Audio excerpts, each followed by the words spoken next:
All right, Jules, it's Monday morning. This is Monday morning quarterbacking, second-guessing managers' decisions. Yeah. But what I want to try to establish here is this down to Arteta making some decisions that, maybe with hindsight, right? We mentioned the Tierney thing, some of the substitutions that should have been different. Or is this also down to West Ham playing well? Or is this simply that it's just hard to keep the same level throughout a season? I thought in the first half, once Arsenal went 2-0 up, that they were maybe too much in control instead of just keep putting them under pressure and keep going. And it felt at times that they were just happy to pass the ball and just keep the pace of the game the way they wanted and just control everything. That's good, isn't it?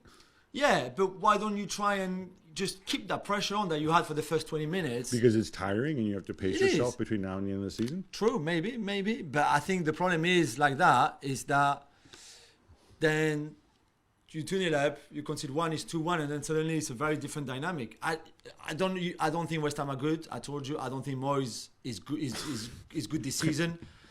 But they have physicality. And then if you just let them a little bit back in, that physicality, as we saw, especially once they scored that penalty, then they can make it just awkward for you because they're always there. You can't really shake them off. Can we give Moyes a bit of credit for the what?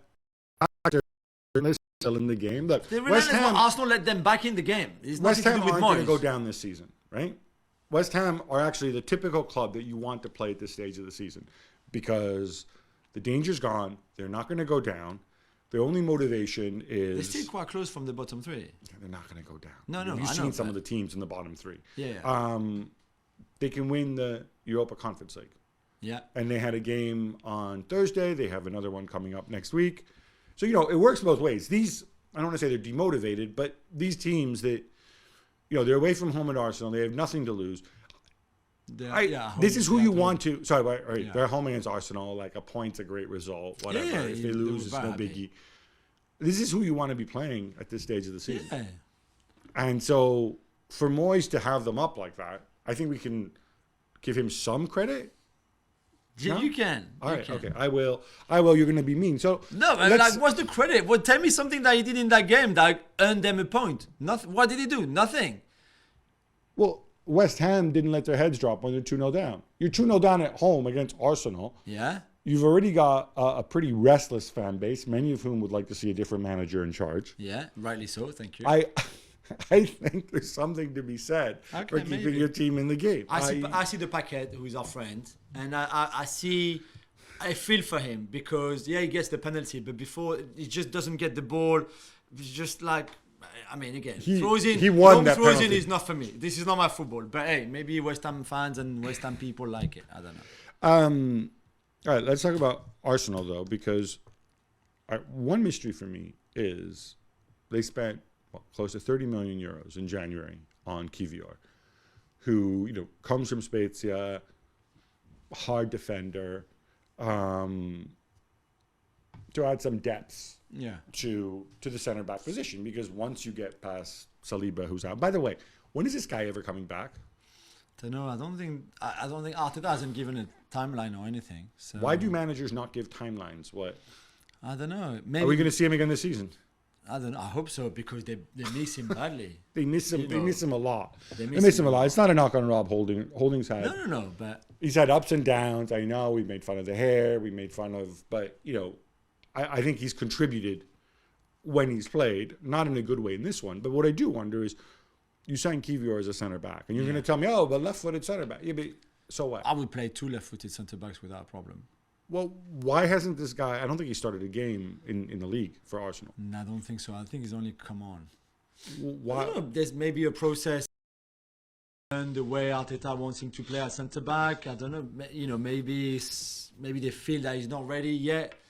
Again, for these kind of clashes, maybe against Southampton on Friday night at the Emirates, then maybe it's easier to play him than away at West Ham at 2:00 on a Sunday under the pressure that you were after dropping the points at Liverpool. I don't know. There must be a reason why. Maybe he's just not ready. Maybe Arteta likes a right foot, left foot pair of centre backs, which a lot of managers do. A lot of managers don't want to play 2 left-footed centre backs. Maybe that's the reason. I don't know. All right. But could you have upgraded on Holding as well in January, maybe? Well, about 2 centre backs I don't know, and like- Leandro Trossard. I guess you had Tomiyasu. Tomiyasu being ruled out for the whole season is a blow. Because you could also have played White instead of Saliba and Tomiyasu at right back. Now having Tomiyasu and Saliba at the same time of the season is a huge blow, to be fair. Yeah, it is, and I think it's catching up with them Yeah. a little bit because they are short on numbers in that role. One thing that I was wondering is, were you surprised that Gabriel Jesus came off?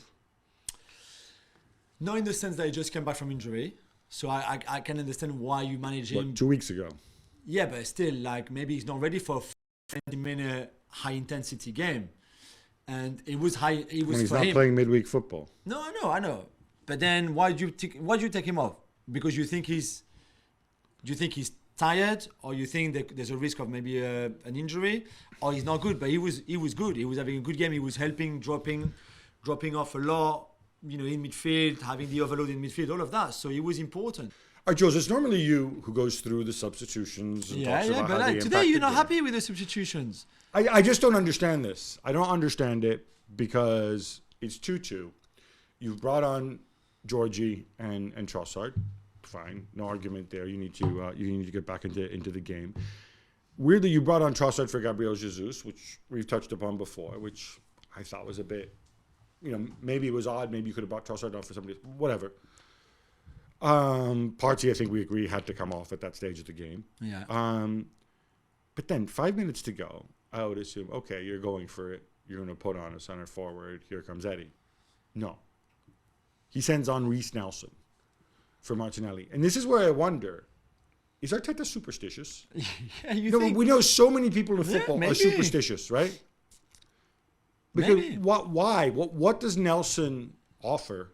And you say, Martinelli was tired, schmired. Don't know, but it's still I'm sure a different- Martinelli can play for 90 minutes. Yeah, but it's and a give you a different better profile.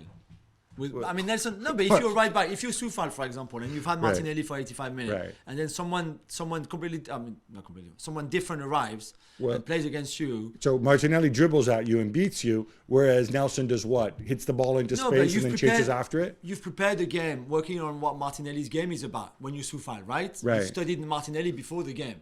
So what Martinelli does with the ball, which size he goes, what he does, you prepare all of that, and you've got a different player now that you don't know as well coming at you. This is also why you You make know as changes. well because he never plays. Yeah, exactly. But maybe you're right. Maybe there's a bit of superstition. I think there's also something that can Superstition with that goal. against Bournemouth. Yeah. Yes, which we all said was a turning point in the title.